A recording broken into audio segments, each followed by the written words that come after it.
এবং তখন থেকে তারা শুরু করেছে ফেসবুকে স্প্রেড করা। তো আমরা আমাদের মতো করে পুলিশ রিপোর্ট করেছি এবং তখন থেকে ডিবিতে বলা হয়েছে এবং তারা অ্যাকশন নিচ্ছেন। আর এটা নিয়ে গত 5ই মে একটা মামলাও হয়েছে। 5ই মে না, 5ই মে একটা মামলা হয়েছে। তো ডিবি এবং পুলিশ সবাই মিলে একটা তদন্ত কমিটি গঠন করছে এবং তারা এটাতে তদন্ত করছেন। বরবাদ প্রথম দিন থেকে এখন পর্যন্ত বরবাদ একটা ব্যবসা সফল সিনেমা এবং বাংলাদেশের ইতিহাসে এটা অনেক এতটাই সফল যে এই ধরনের সিনেমা বা এতটা দর্শকমুখী মানে দর্শক হলমুখী হচ্ছেন, এটা বরবাদ সিনেমা থেকেই আমরা জানতে পেরেছি। এবং বরবাদ সিনেমার প্রশংসা আমরা সব দিক থেকে, বাংলাদেশ থেকে ইন্টারন্যাশনালি সব জায়গা থেকে পেয়েছি। তো আমাদের যেটা মনে হয়েছে যে এই সিনেমা পাইরেসি হওয়ার আগে আমরা কোনো রকমের, বা পাইরেসি হওয়ার সময় আমরা কোনো রকমের কোনো কল বা কোনো র্যানসাম কল বা কোনো কিছুই পাইনি। তো এই সিনেমাটা এইচডি কপিটা কি করে এলো মার্কেটে? তো আমাদের যাদের উপরই আমরা তো আসলে কারো উপর সন্দেহ করতে পারি না, বাট যাদের কাছে দিয়েছিলাম সিনেমাটা আমরা নোটিফাই করে আমরা একটা রিপোর্ট করেছি। এবং এইটা আমার সাথে এইটা নিয়ে কাজ করার জন্য, এই ব্যাপারটা নিয়ে কাজ করার জন্য আমার লিগ্যাল অ্যাডভাইজার ব্যারিস্টার সজীব মাহমুদ এবং আমাদের পাইরেসি টিমের কাইনেটিক নেটওয়ার্কের ওনার জুয়েল মার্শেদ, অ্যান্টি পাইরেসি, উনি আছেন। ওনারা দুজন আমাকে প্রথম দিন থেকে খুব সবকিছুতে সহায়তা করছেন।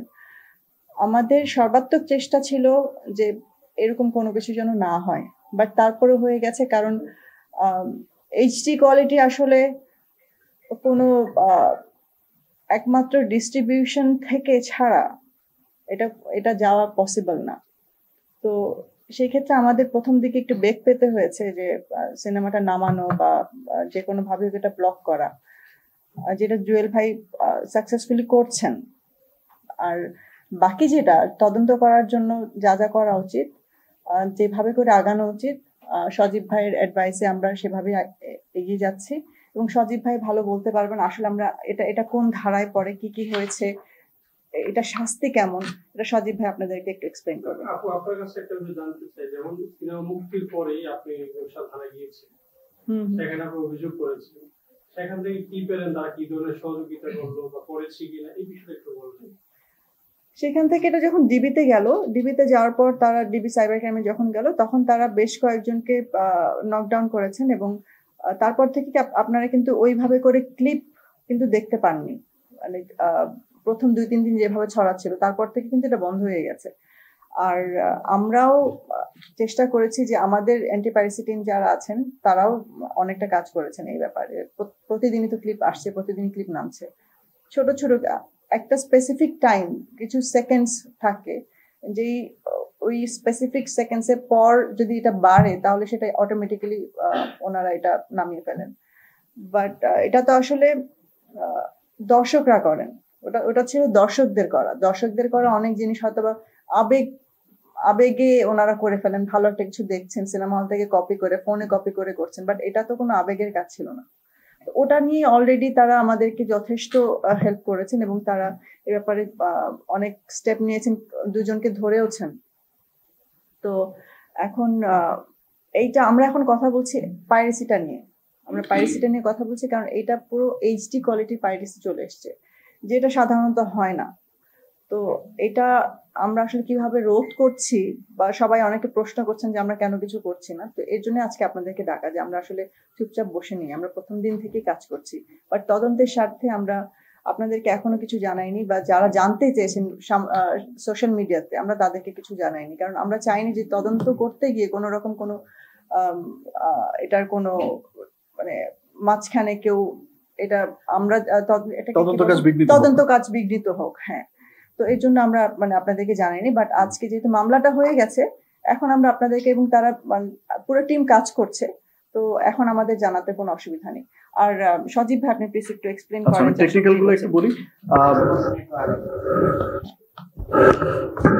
আচ্ছা,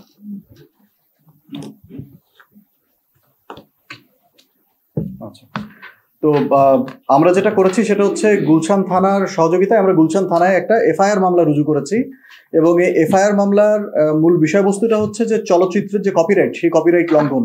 আপনারা জানেন যে বাংলাদেশের প্রচলিত আইনে কপিরাইট লঙ্ঘনের সাজা, কপিরাইট আইন 2023 সালে যে নতুন আইনটা হয়েছে এটা 85 ধারায় আছে যে 5 বছর সাজা এবং অনন্য 10 লক্ষ টাকা পর্যন্ত জরিমানা। তো আমাদের এখানে পাইরেসিটা আসলে যেভাবে হয়েছে, আমরা এটাকে পাইরেসি বলছি এই কারণে যে এইটা মুভির যে এইচডি ক্লিপ, আপু যেটা বললো যে এটা কিন্তু হল প্রিন্ট কিংবা কারো মোবাইল দিয়ে ধারণ করা না, এটা যেটা মোবাইল মানে মুভির যে মাস্টার কপিটা, যে MP4 ফাইলটা, এই ফাইলটাকেই শেয়ার করা হয়েছে। কিন্তু সেটা শেয়ার করার আগে এখানে যে ক্রিমিনাল ইন্টেনশন আছে, যে অবৈধভাবে কিংবা অন্যায়ভাবে কিংবা অন্যায় অসৎ উদ্দেশ্যে তারা এটা শেয়ার করেছে, তার প্রমাণ হচ্ছে যে এটার জুয়েল ভাই ভালো বলতে পারবেন যে এটার যে ফ্রেম রেট কমিয়ে দিয়েছে, কালার রেন্ডারিং এ তারা কিছু কাজ করেছে যেটা আসলে আমাদের মতো এমনকি সাধারণ মানুষ এটা বোঝার কোনো সুযোগ নেই। এটা একটা টেকনিক্যাল পার্সনই পারবে যে একটা ক্লিপকে এমনভাবে মডিফাই করা, ইউটিউব কিংবা ফেসবুকের অ্যালগোরিদমটাকে বোঝা যে কিভাবে এটা ইউটিউব ফেসবুকের যে এআই আছে সেটা দৃষ্টি এড়িয়ে কিভাবে এটা শেয়ার করা যায়। তো সেখান থেকে আমরা মোটামুটি শিওর, মোটামুটি আমরা এখন 100% শিওর যে এখানে আপনার কিছু কনস্পিরেসি জড়িত, এখানে অন্যায় এবং অসৎ উদ্দেশ্যেই আপনার রিয়েল এনার্জি প্রোডাকশনস, সুমি আপু এবং বরবাদ মুভির যে ফেম, যে গ্রোথ, সেটাকে হ্যাম্পার করার জন্য এইটা শেয়ার করা হয়েছে। তো আমরা অলরেডি এফআইআর করেছি এবং আমরা ডিবি গোয়েন্দা বিভাগ যারা সাইবার ক্রাইম ইউনিট আছে ঢাকা মেট্রোপলিটন পুলিশের ডিএমপির, তাদেরকে আমরা অনুরোধ করেছি মামলাটার তদন্তভার টেক ওভার করার জন্য। এবং তারা টেক ওভার করলে আসলে আস্তে আস্তে এই জিনিসগুলা, যারা এখন কিন্তু অজান্তে অনেকে অপরাধ করে ফেলছে, আমাদের দেশে যে সাইবার নিরাপত্তা আইন আছে সেটার অপরাধও এখানে হচ্ছে। তারা হয়তো শেয়ার করছে কিছু না বুঝে, হোয়াটসঅ্যাপে পাঠিয়ে দিচ্ছে আরেকজনকে, তারা নিজের কম্পিউটারে নামিয়ে আবার নিজের প্রোফাইল থেকে শেয়ার করছে। এটা কিন্তু শাস্তিযোগ্য অপরাধ, এবং শাস্তিযোগ্য মানে যে 2-10 হাজার টাকা জরিমানা সেরকম না, সিরিয়াস কারাদণ্ড হতে পারে। তো আমি আপনাদের মাধ্যমে সবাইকে বলতে চাই যে এই ধরনের ক্লিপ যদি আপনাদের নজরে আসে সেটা আপনারা রিপোর্ট করুন, সেটা রিয়েল এনার্জি প্রোডাকশনসের যে পেজ আছে সেখানে আপনারা মেসেজ করে লিঙ্ক পাঠিয়ে দেন। এবং আপনারা যদি এরকম কিছু দেখেন তাহলে সেরকম কাজ আপনারা আবার ওটা শেয়ার করতে যাবেন না, যে এটা আমি শেয়ার করে আবার আরেকজনকে দেখার সুযোগ করে দিলাম, কারণ সেটাও একটা অপরাধ। তো এর বাইরেও আমরা বিদেশের কয়েকটা ওয়েবসাইট থেকে শেয়ার হচ্ছে, তো সেক্ষেত্রে আমরা সেই সকল দেশের যে পুলিশ আছে কিংবা আপনার এমনকি আমরা ইন্টারপোলকে এখানে ইনভলভ করা যায় কিনা সেই চিন্তা করছি, FBI K, federal bureau of investigation USA, তাদের কাছে রিপোর্টিং করা হয়েছে। তো আমরা মোটামুটি একটা জয়েন্ট এফোর্ট দিচ্ছি যে বা যারাই করুক না কেন, এটা যারা শুরু করেছে তাদেরকেও যেমন আমরা আইনের আওতায় আনতে চাই, এবং যারা বর্তমানে করছেন, বুঝে না বুঝে করছেন, আনফর্চুনেটলি যারা না বুঝে করছেন তাদেরকেও আইনের আওতায় আসতে হবে, কারণ অপরাধ অপরাধী, এটা একটা গুরুতর অপরাধ। তো এই মেসেজটাই দিতে চাই। আর জুয়েল ভাই আছেন এখানে, উনি টেকনিক্যাল কিছু বিষয়ে কথা বলবে আপনাদের সাথে। হ্যাঁ বলেন। মামলার বিষয়ে মামলা করেছেন সম্প্রতি আপনারা, মামলার মধ্যে কোনো সন্দেহভাজন নাম অথবা কোনো কোম্পানির নাম উল্লেখ করেছেন?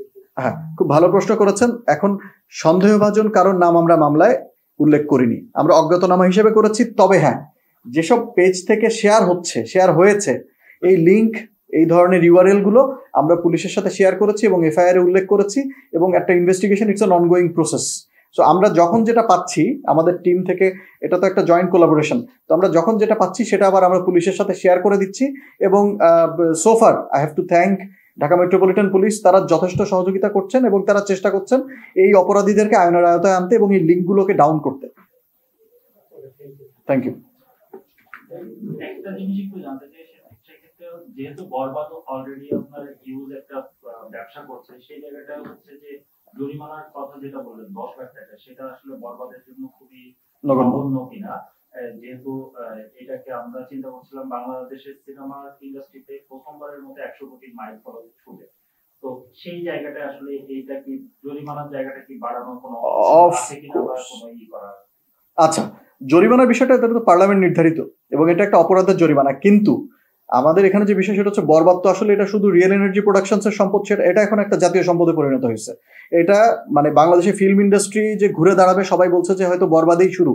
তো সেই জায়গাটা থেকে আমরা এখনো ড্যামেজগুলো অ্যাসেস করছি যে অ্যাকচুয়াল লসটা আসলে কতটুকু, এবং যখন পুলিশ ইনভেস্টিগেশনে এই কালপ্রিটদেরকে বের করে নিয়ে আসবে, এর ভিতরে অনেক আইপি চ্যানেল আছে, নিবন্ধিত অনেক কোম্পানি আছে, পার্টনারশিপ আছে, যারা বাংলাদেশ থেকে এই ফাইলটাকে শেয়ার করে বিদেশে আইপি চ্যানেল চালাচ্ছে, বিদেশে তারা প্রচার করছে।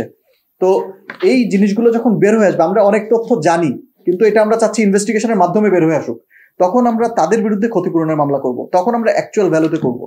আর কপিরাইট আইনে যে যেই ফাইনটার কথা বলা আছে এটা ক্ষতিপূরণ না, এটা কিন্তু জরিমানা, ওটা অপরাধের জরিমানা, ওটা সরকারি কোষাগারে জমা হবে, ওটা বরবাদের টিম পাবে না। তো সেক্ষেত্রে বরবাদের টিমের যে ক্ষতিটা হচ্ছে সেটা ইন দ্য ফিউচার অ্যাসেস করা হবে এবং তখন আমরা অ্যাপ্রোপ্রিয়েটলি এই মামলাগুলো করব। এইটা একটা অনগোয়িং প্রসেস, আমরা একটা মামলা দিয়ে এখানে শেষ না। এখানে আসলে বরবাদ যে স্কেলে চলে গেছে, এই বরবাদের লিগ্যাল প্রোটেকশনটাও ওই স্কেলে হইতে হবে, শুধু একটা মামলা দিয়ে এটা সলভ হবে না। জি,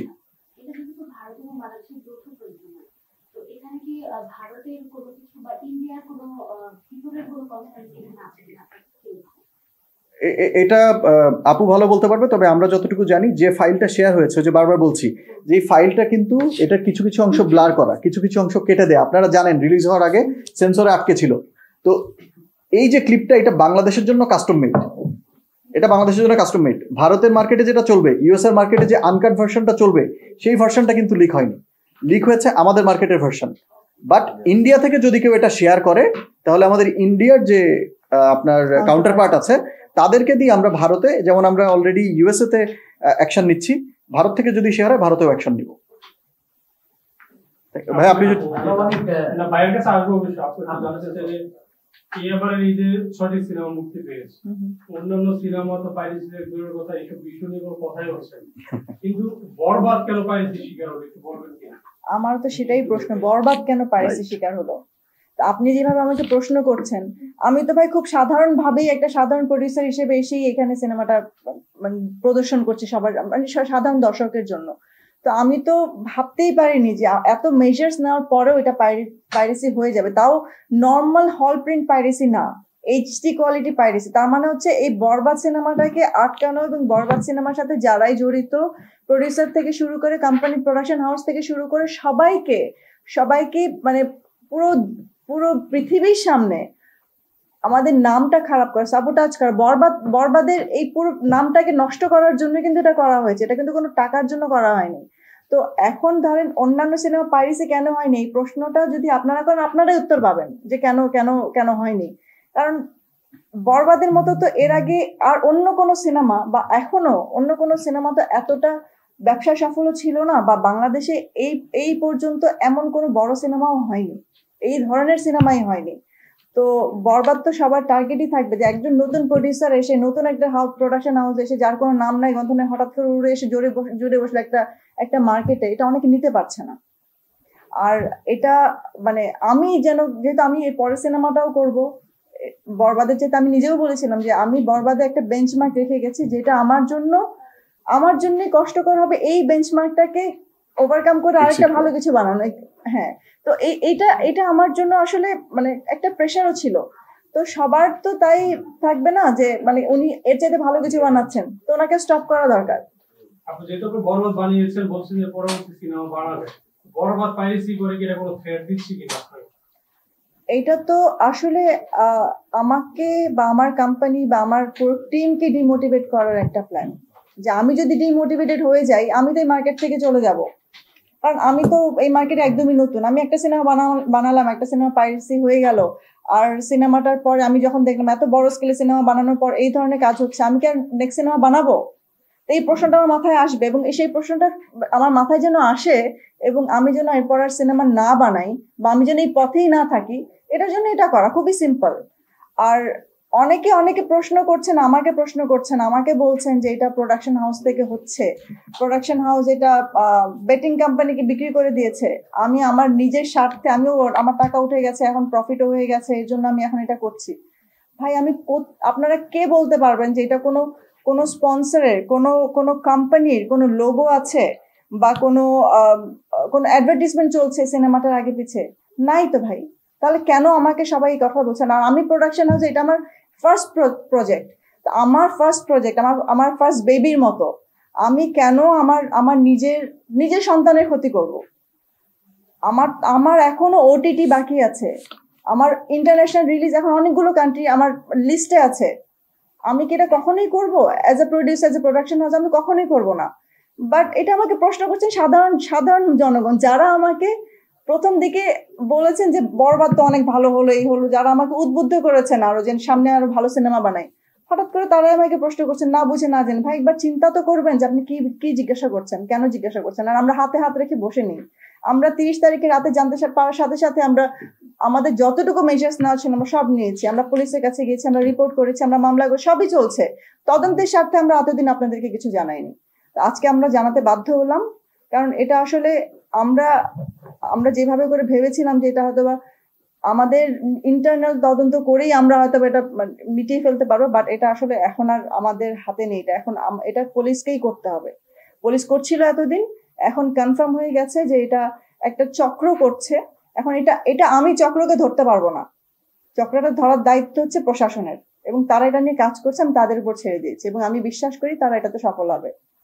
আর আমরা এর মাঝখানে অনেকে বলছেন যে আমার অ্যান্টি পাইরেসি টিম কি করছে এটা জুয়েল মোর্শেদ ভাই এখানে বসে আছেন, উনি প্রথম থেকেই এই সিনেমাটার সাথে কাজ করছেন, আমাদের সাথে চুক্তিবদ্ধ হয়েছে প্রথম থেকেই। তো উনি ভালো বলতে পারবেন না টেকনিক্যাল টার্মস গুলো, যে আসলে কেন এটা সময় কেন লাগছে, কেন হচ্ছে না। আপনারা প্রথম দিকে দেখেছেন অনেক অনেক অনেক ভিডিও আসছে, এখন কেন এত নেই, কমে যাচ্ছে কেন? যদি আমার টিম কাজ না করতো তাহলে তো এটা হতো না। আর কেন প্রথম দিকে এত বেশি ছিল, টেকনিক্যাল টার্মস গুলো উনি ভালো বলতে পারবেন, আমি ওনার কাছে হ্যান্ড ওভার করছি। উনি জি বলেন ভাই, টাকার হিসাবটা এখন টাকার হিসাবটা তো আসলে মানে এখানে আনুমানিক ফিগার আপনি কি করে বলবেন? আমার তো টাকার চাইতে বেশি তো আমার কোম্পানির রেপুটেশন লস হলো। টাকা তো আমি যে কোনো সিনেমা বানিয়ে কামিয়ে নিব, বাট আমার এই রেপুটেশনটা কোত্থেকে আসবে? আজকে যারা কথা বলছে আমাকে নিয়ে, যারা আমার প্রোডাকশন হাউস নিয়ে বলছে যে আমরা নিজেরা ইচ্ছা করে করেছি, এটাকে আপনি ফেরত দিতে পারবেন? তারা কি বলবে যে না আমরা ভুল বলেছি, থ্যাংক ইউ, আর আমরা কখনো বলবো না সরি? তারা তো সেটা বলবে না। গণমাধ্যমের সঙ্গে সবাই কথা বলছে, সোশ্যাল মিডিয়াতে সে কথা বলছে, তারা যখন এগুলো বলছে এই উত্তরগুলো কে দিবে? তো এটাকে আপনার ফেরত দিতে পারবেন আমাকে? তো এটা তো আমার রেপুটেশনের ব্যাপার। আমি তো একটা ভালো উদ্দেশ্যে সিনেমাটা বানিয়েছিলাম, আমি সবার দর্শকের উদ্দেশ্যে সিনেমাটা বানিয়েছি। আমি তো এত ভালো সিনেমা না বানালেও পারতাম, সাধারণ বাংলাদেশে যেরকম সিনেমা এরকম বানালে পারতাম, বাট দর্শককে একটা ভালো কিছু উপহার দেওয়ার জন্য আমি করেছি। বাট দিন শেষে আমাকে এই লোকগুলোই, এখানকার এই একটা গ্রুপ, আমাদেরই লোকজন যখন এই কাজগুলো করে এবং তারাই যখন আমাদেরকে প্রশ্ন করে, আপনি দেখবেন যদি ভালো মতো আপনারা অ্যানালাইজ করেন, যারা কমেন্ট করছে এবং যারা বলছে, একজন মানুষও যদি সেখানে গিয়ে আমাদের সাপোর্টে যদি কিছু বলে, আরো 10টা মানুষ সব জায়গায় ওই মানুষগুলো কথা বলে। এরা কারা? এরা নিশ্চয়ই একটা টিম। তো এইভাবে করে আজকে এখান থেকে ছড়াচ্ছে, ইমিডিয়েটলি ওই পেজটা ডাউন করার পরে আর একটা নতুন পেজ খুলে ফার্স্ট তাদের পোস্ট হয় এই সিনেমাটা। কেন? তাহলে এই সিনেমাটা সাবোটাজ করার জন্য করছে, আমার রেপুটেশন খারাপ করার জন্য করছে, আমার কোম্পানির রেপুটেশন খারাপ করার জন্য করছে, যেন আমি মার্কেটে টিকতে না পারি। বাট এখানে কিন্তু শেষ না, নাম খারাপ হয়েছে, যাই হয়েছে, আমি কিন্তু এগিয়ে যাব এবং আমি এটা লড়বো যতক্ষণ পর্যন্ত এটার কোনো সুষ্ঠু বিহিত না হবে। এবং আমি যেহেতু আমার সাথে আমার টিম আছে ভাই, আমি ভয় পাই না, এর জন্য ভয় পাই না। আমার সাথে আমার পুরো টিম আছে, আমার সাথে আমার পুরো দেশের দর্শক আছে, যাদের জন্য আমি ভালো সিনেমা বানাবোই। তো এটা আমাকে কেউ বন্ধ করতে পারবে, আমাকে কেউ রুখতে পারবে না, আমি করব। আপনারা যতটুকু আমার ড্যামেজ করা আপনারা করেছেন, এবং এটার জন্য আপনারা যথেষ্ট একটু অপেক্ষা করেন, ওনারা ডেফিনেটলি এটার একটা ভুক্তভোগী তো হতেই হবে সবাইকে। আর আমি কিভাবে কি হলো, আমরা কিভাবে পুরো পাইরেসিটা ম্যানেজ করছি, জুয়েল মোর্শেদ ভাইয়ের কাছে আমি একটু হ্যান্ড ওভার করবো।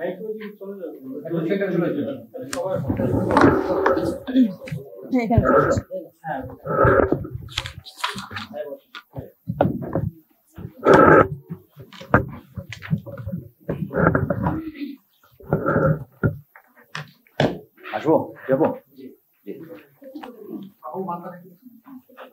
আসসালামু আলাইকুম, আমি জুয়েল মোর্শেদ, আমি বিজনেস ডেভেলপমেন্ট নিয়ে কাজ করছি কাইনেটিক নেটওয়ার্ক 2014 সাল থেকে অডিও ভিডিও কন্টেন্ট প্রোডাকশন নিয়ে কাজ করছে। আমরা শুরুর দিকে যে সিনেমাগুলো আমরা 2014-15 বা তার পরবর্তীতে সময় বেশ কিছু মুভি লাইক রক্ত, দেশাদা,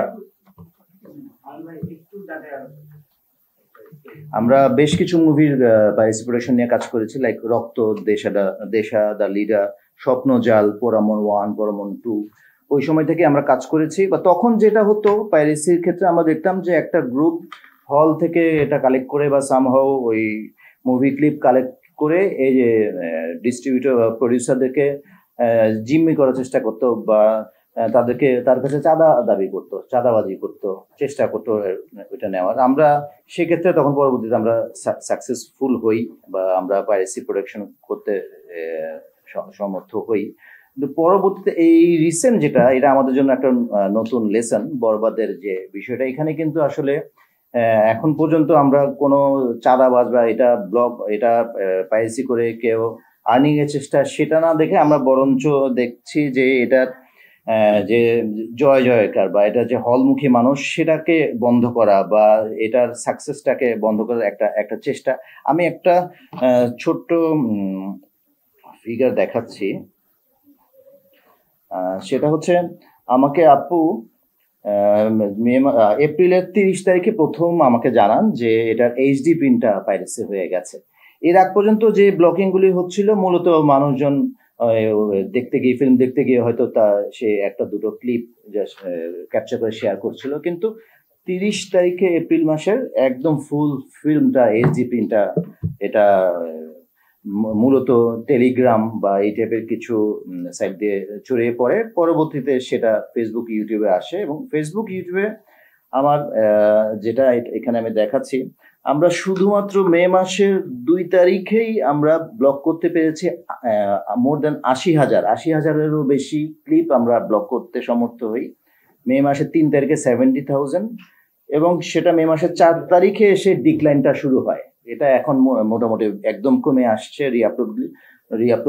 তা ওই হিসেবে গত 7 দিনে আমরা ব্লক করতে পেরেছি শুধু ফেসবুক এবং ইনস্টাগ্রাম থেকে মিলিয়ে 2,48,691টা রিআপলোড, শুধু মুভি। ইউটিউব থেকে আমরা ব্লক করতে পেরেছি 16,600 আপলোড।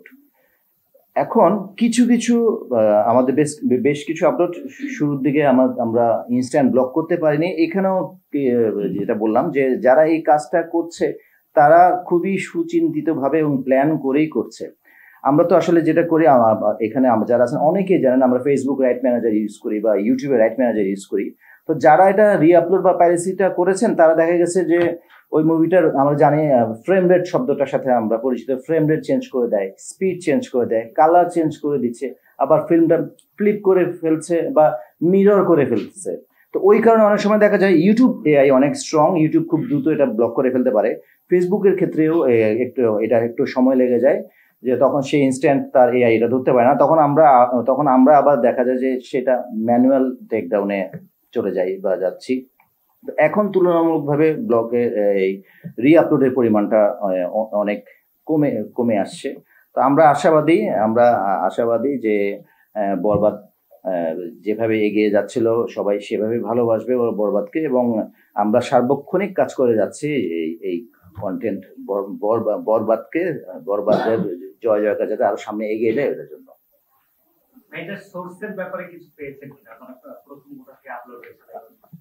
এটা মূলত টেলিগ্রামের মাধ্যমে ছড়িয়ে পড়ে। টেলিগ্রাম যেহেতু এন্ড টু এন্ড এনক্রিপশনের একটা বিষয় থাকে, সোর্সটা পাওয়া যায় না বা ফোন নাম্বারটা টেলিগ্রাম শো করে না যে কে করলো।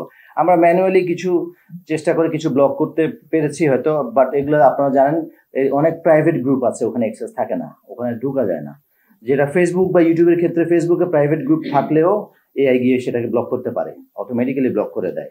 কিন্তু এটা টেলিগ্রাম বা এই টাইপের এনক্রিপ্টেড সাইটগুলিতে সম্ভব না। তবে আমি একটা বিষয় জোর দিব যে আমরা জানি যে ফিঙ্গারপ্রিন্ট, ডিজিটাল ফুটপ্রিন্ট, সো একটা কন্টেন্টের ডিজিটাল ফুটপ্রিন্ট থাকে, যে এটা কোন সোর্স, কোন পিসি থেকে বের হলো। আমি শিওর যে ফরেনসিক ডিপার্টমেন্ট, আমাদের আইনের যে প্রতিষ্ঠানগুলো আছে বা যারা কাজ করছে তারা ফরেনসিক ঘেটেও যে এটা কোন পিসি থেকে, সোর্সটা কি কোত্থেকে আসলে, এগুলো বের করা যায়। আমি আশাবাদী যে হয়তো এই বিষয়ে কাজ হলে এটা রহস্য উদ্ঘাটন করা যাবে। ভাই, আপনি বলছিলেন যে অনেকগুলো সিনেমা নিয়ে আপনি কাজ করেছেন, পাইরেসি যেগুলো হয়েছে, কিন্তু এর আগে কি এরকম এইচডি পাইরেসি এরকম কোনো কাজ করেছেন কিনা?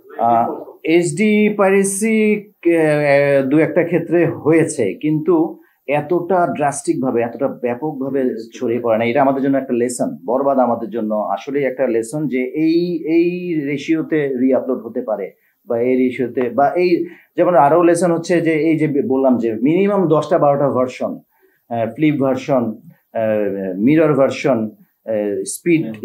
স্পিড, বা ফ্রেম রেট কমিয়ে দেওয়া, আমরা জানি 60 FPS বা 30 FPS, তো ওরা দেখা যাচ্ছে একটা বেজর FPS এ কাজ করতেছে। তো এটাও প্যারালালি আমরা ফেসবুকেও এটা কমপ্লেন দিয়েছি যে তারাও হয়তো আমাদেরকে ইনশিওর করেছে যে তারা তাদের রাইট ম্যানেজার